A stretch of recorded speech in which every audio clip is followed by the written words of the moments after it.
And I left Plain, Georgia.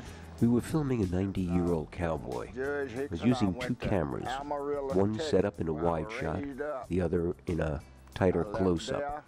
Note the degree of separation on the two cameras and how close the microphone is to the main speaker. The lighting was a little contrasty, and I also realized that a 90-year-old man wasn't going to be able to stand there too long.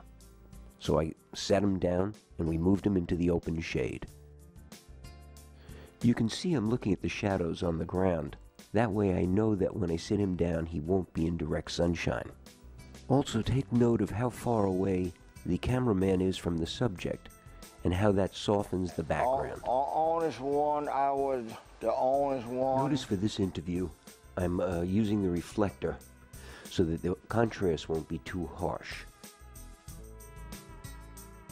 Now watch how I raise the reflector. You don't want to reflect off the ground or from a low angle.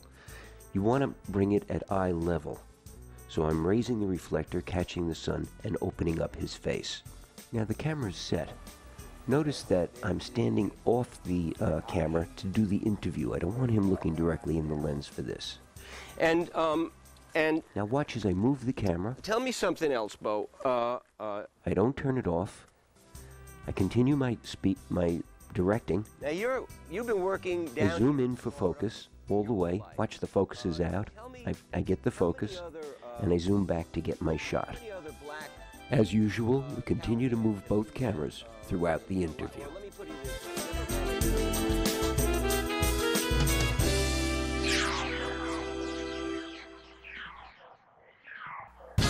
Interviewing for a documentary is a different thing, because you're not dealing with copy points. A documentary is something that is documenting what people think and what they feel. Ideally, you're not leading them to answers of what you think, although you might if that's the kind of movie you want to make. But in my documentary, I was trying to get what the real people were really thinking and feeling. Nevertheless, I asked provocative questions.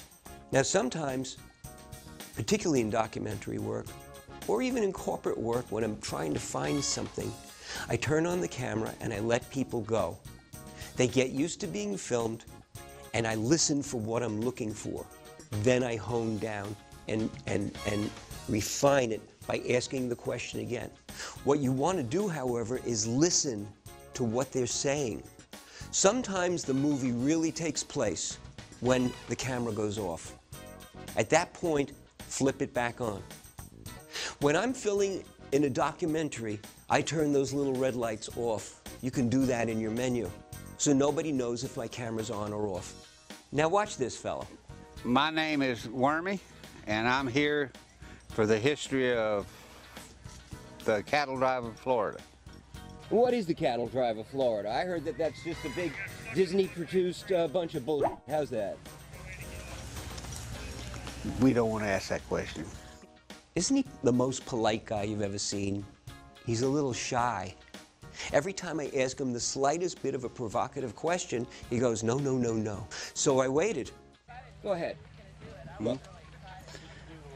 You gonna ask me that question again? No, you just say whatever the hell you want. The way I figure it, these cotton-picking Yankees are moving in and ruining our country. And I don't like it. My point here is don't give up.